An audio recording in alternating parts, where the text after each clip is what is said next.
জিনিসপত্র আসার পরে আপনারা যে প্রতিবেদনটা ইউটিউবে ছাড়ছেন এটা হইতেছে আমাদের মাননীয় প্রধানমন্ত্রী দেখছে, দেখার পরে আমাকে রিচ আউট করছে।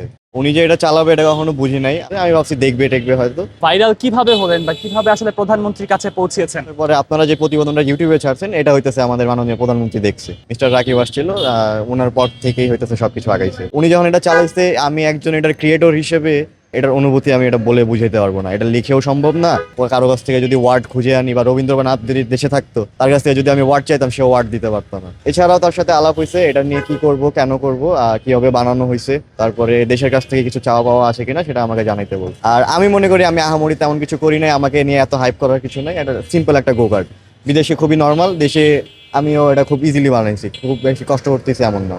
বর্তমান সময়ে সামাজিক যোগাযোগ মাধ্যমে গো কার্ট বানিয়ে তুমুল জনপ্রিয়তা রয়েছেন কলেজ শিক্ষার্থী রেজওয়ান। তার গো কার্ট ইতিমধ্যে চালিয়েছেন প্রধানমন্ত্রী তারেক রহমান। গতকাল প্রধানমন্ত্রীর সাথে সাক্ষাৎ করেছিলেন রেজওয়ান এবং সব মিলিয়ে তাকে কি কি আশ্বাস দিয়েছেন আমি যদি বলি, দেশের পথে প্রকাশিত একটি প্রতিবেদনের পরই কিন্তু প্রধানমন্ত্রীর সাথে তার সাক্ষাৎ হয়েছে এবং এই যে গো কার্টটি রয়েছে সেই গো কার্টটি কিন্তু তিনি চালিয়েছিলেন বটে। তবে কি কি আশ্বাস দিয়েছেন রেজওয়ানকে এবং এই গো কার্ট নিয়ে আগামী বাংলাদেশে কোনো পরিকল্পনা রয়েছে কিনা সব মিলিয়ে জানবো তার কাছ থেকে। সঙ্গে রয়েছে আমি খন্দকার তাসিন।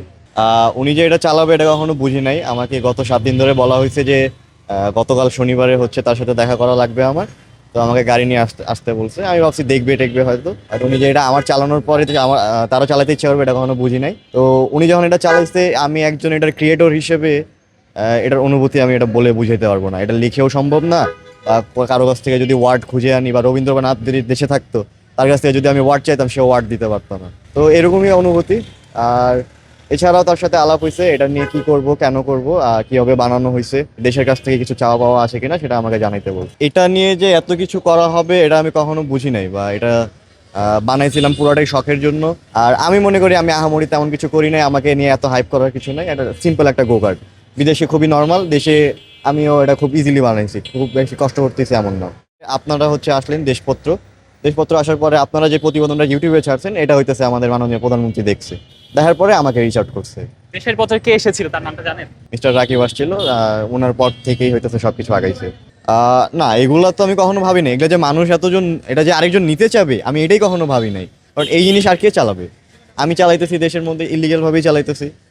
সরকার আগে তো সাপোর্ট করতোই, এখন মানে সরকার সাপোর্ট করতে বলতে এটা পুলিশ কখনো আটকায় নেই, পুলিশের কোনো ঝামেলায় আমার পড়া লাগে নাই।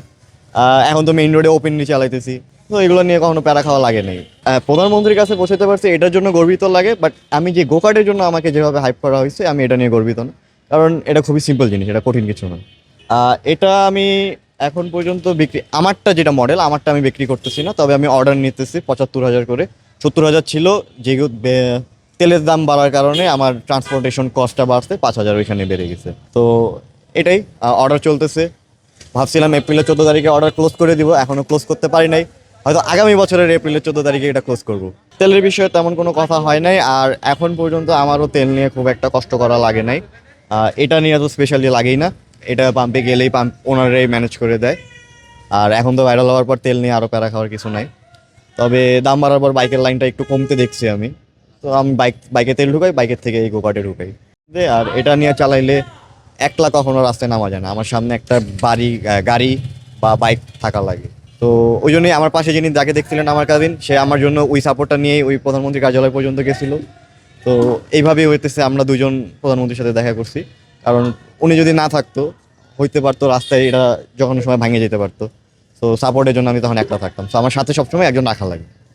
তো আপাতত এখন পর্যন্ত সব ঠিক চলতেছে। কয়েকদিন গত 2 দিন ধরে এটা নিয়ে বেশ কয়েক জায়গায় যাওয়া হয়েছে, আগারগা মন্ত্রণালয় 2-3 বার যাওয়া আসা করা হয়েছে, এখন পর্যন্ত ভালোই চলতেছে। তেল শেষ হয়ে গেছে, এখন তেলের লাইনে আবার দাঁড়াইতে হবে।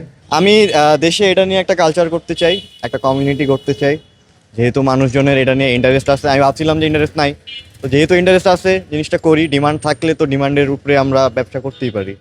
ব্যবসা অ্যাজ ইন আমি এটা কালচার হিসাবে জাস্ট ফর ফরেনারদের জন্য চালু করতে চাই, লোকালরা এটা চালাতে পারবে না, ফরেনাররা রাস্তায় চালাবে, সরকার এটা সাপোর্টে থাকবে।